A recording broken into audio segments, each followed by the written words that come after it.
How to Train Your Dragon, a Bedtime Story. Hello, dreamers and adventurers. Gather round, snuggle into your cozy blankets, and get ready for a tale that will take you to a land of towering mountains, brave Vikings, and yes, incredible dragons. Tonight, we're going on an amazing journey with a young Viking named Hiccup, who's a little different from everyone else in his village of Berk. He's about to discover that sometimes the most extraordinary friendships are found in the most unexpected places. So dim the lights, close your eyes, and let's begin our adventure into the world of How to Train Your Dragon. Once upon a time, in a land far, far away, nestled among towering snow-capped mountains and sparkling, winding rivers, lived a young Viking named Hiccup. Now, Hiccup wasn't like the other Vikings in his village of Berk. While they were big, strong, and spent their days practicing dragon fighting, Hiccup was rather small, a bit clumsy, and spent most of his time tinkering with inventions. The Vikings of Berk had a big problem. Dragons. Not friendly, cuddly dragons, but big, roaring, fire-breathing dragons that would swoop down from the sky and steal their sheep and burn their houses. Everyone in Berk believed the only good dragon was a defeated dragon.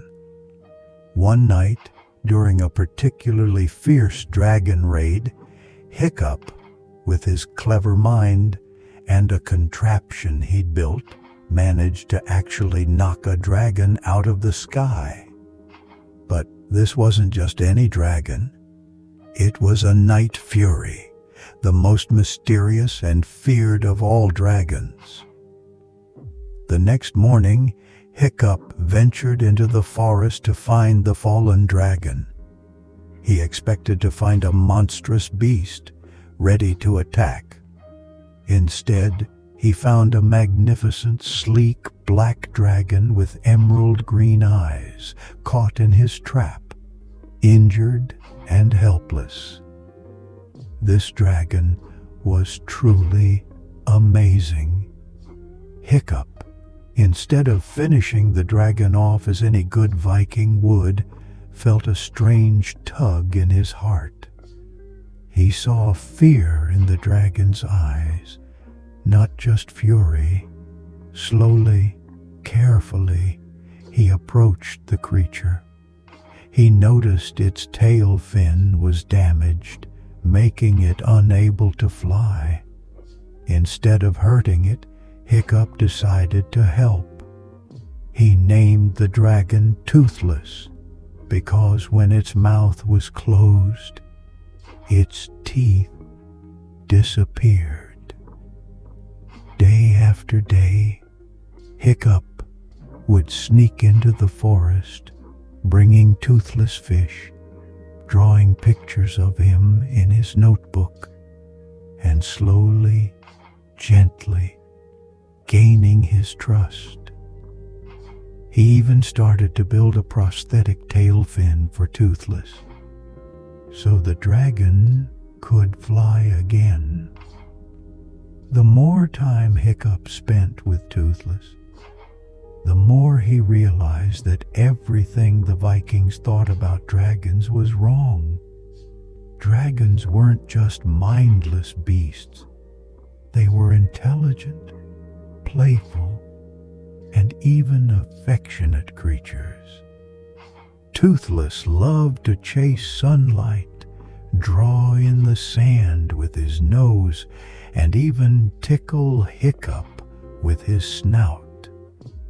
Finally, the day came when Hiccup finished Toothless's new tail. With a deep breath, he climbed onto Toothless's back. At first it was wobbly and a bit scary. But soon they were soaring through the clouds, twisting and diving, feeling the wind rush past their faces. Hiccup and Toothless were a team, a boy and his dragon, flying higher than any Viking had ever dreamed. When the time came for the young Vikings to learn how to fight dragons in the arena, Hiccup, armed with his new understanding, couldn't bring himself to hurt them. Instead, he tried to show his fellow Vikings that dragons weren't the enemy. He showed them that a scratch behind the ear would make a dragon purr, and offering a fish was much better than offering a sword. It wasn't easy. The other Vikings were confused and a little angry at first. But when a truly dangerous dragon, much bigger and scarier than any they'd seen before, attacked Berk, it was Hiccup and Toothless who led the charge.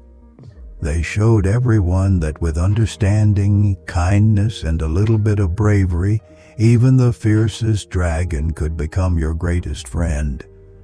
From that day on, everything in Berk changed. The Vikings stopped fighting dragons and started learning to live with them.